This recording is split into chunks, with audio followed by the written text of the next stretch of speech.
Vamos falar sobre maturidade.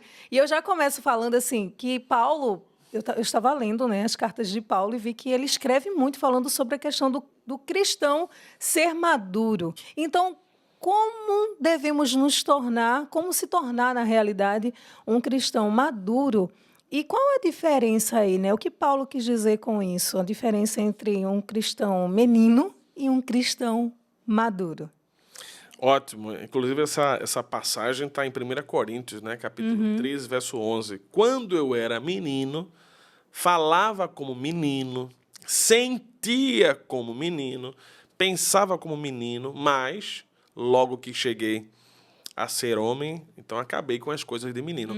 A grande questão, Gal, é que muito de nós chegamos a ser homem, mas não acabamos com as coisas de menino, né? Então, assim, uma criança, um menino, é pura emoção, puro sentimento, e, tecnicamente, uma criança não sabe lidar com os sentimentos.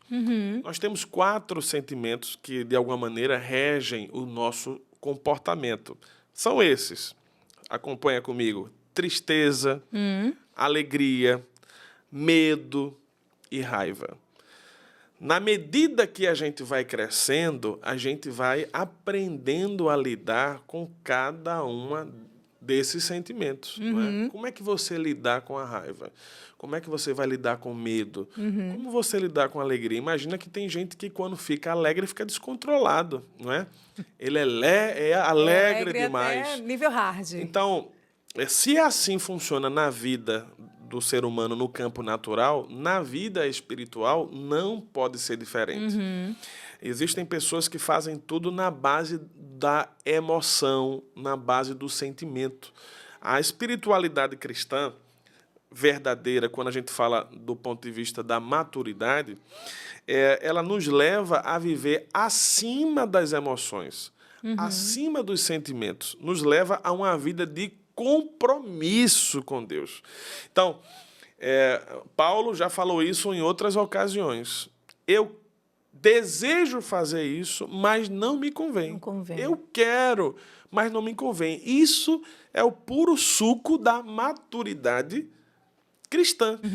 O ser humano maduro é aquele que não é guiado pelos seus sentimentos. É aquele que primeiro racionaliza, é aquele que primeiro, claro, ele sente, mas ele racionaliza tudo. Ele é guiado pelo Logos, pela palavra. Espiritualmente, nós somos guiados, de fato, por esse compromisso que nos leva a um discernimento, que nos leva a uma reflexão para tomarmos X atitudes. A grande maioria, eu vou falar 99%, sem medo de errar, a gente já fez alguma coisa que se arrependeu. É porque você não tinha a maturidade cristã. Assim como alguns comportamentos da nossa meninice, a gente diz assim, meu Deus, eu não acredito que eu fiz isso. Foi eu não, foi outra pessoa. E literalmente é isso. É verdade. É outro ser humano. Então, a Bíblia fala, eu gosto muito dessa expressão, que a vida do homem de Deus, da mulher de Deus, do jovem de Deus, é como a luz da aurora, as primeiras luzes do dia. E ele vai crescendo até ser dia perfeito, até ser meio-dia. Então, faz parte da nossa caminhada o desenvolvimento. O que não faz parte, de fato, é a gente não amadurecer. Aí eu faço sempre uma analogia aqui que é para todos também entenderem de forma rápida e fechando aqui a minha resposta. O amadurecimento é como andar de bicicleta. A gente começa tendo o apoio das rodinhas laterais. E depois a gente tira uma das outras rodinhas. Daqui a pouco a gente está andando sem rodinha. Então, é isso que Deus espera de nós. É com o tempo. É com o tempo. É isso que Deus espera de nós, que a gente vá praticando, até que um dia a gente seja, de fato, chamado de maduros. Porque é necessário ser maduro para formar uma outra geração. Ter a maturidade plena. É necessário, a gente não pode ser menino, porque uma geração que vem depende da gente. Inclusive, uma das palavras que hoje é bem utilizada presbítero. Presbítero é ancião, ou seja, a igreja precisa dos anciãos, dos maduros, para gerar a geração que vai suceder naquele momento. Então, uma igreja que não tem os maduros espirituais é uma igreja que vai ser eternamente menina, eternamente dependente, eternamente inconstante. Menino é inconstante. E por isso que é o interesse de Deus, por meio das Sagradas Escrituras, amadurecer o seu povo. Assim como é normal que você vá amadurecendo e chegue na sua meia-idade, tendo a possibilidade de aconselhar alguém, dizer assim, olha, já tenho experiência em X área, já tenho experiência em Y áreas.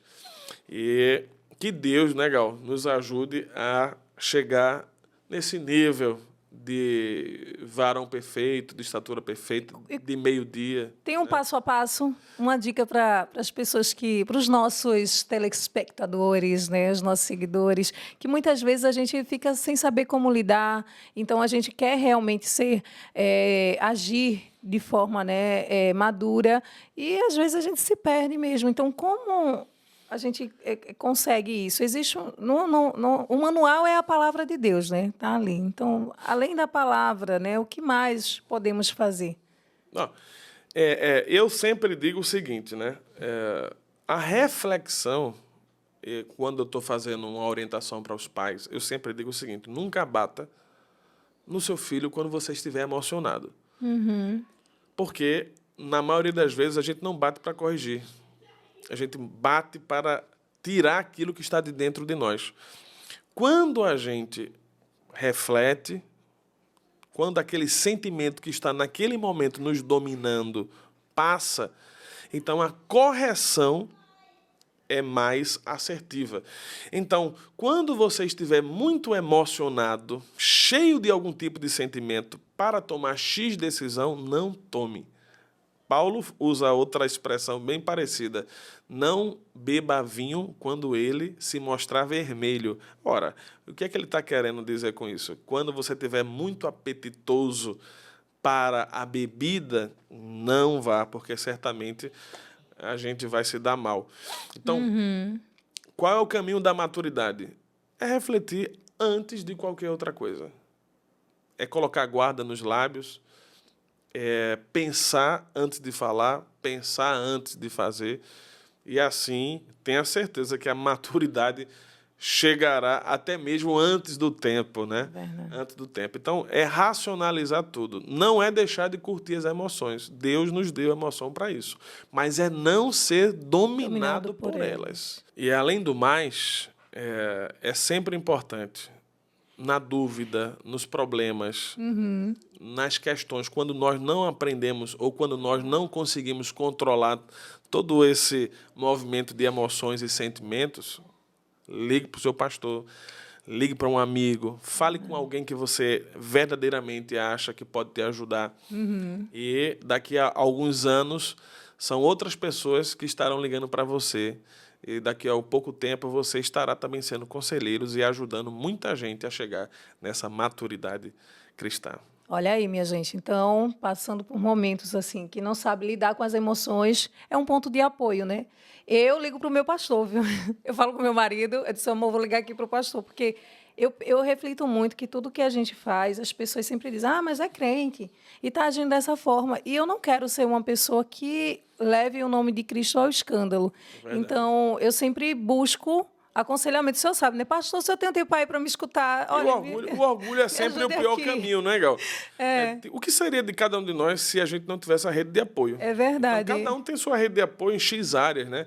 Então, sempre que você precisa, não é fácil encontrar um psicólogo ou um terapeuta em cada esquina. Então, alguém que você sabe que tem, de fato, algum tipo de maturidade naquela área que você está precisando, se você tiver com dificuldade, procure, porque isso vai desenvolver, sim, né?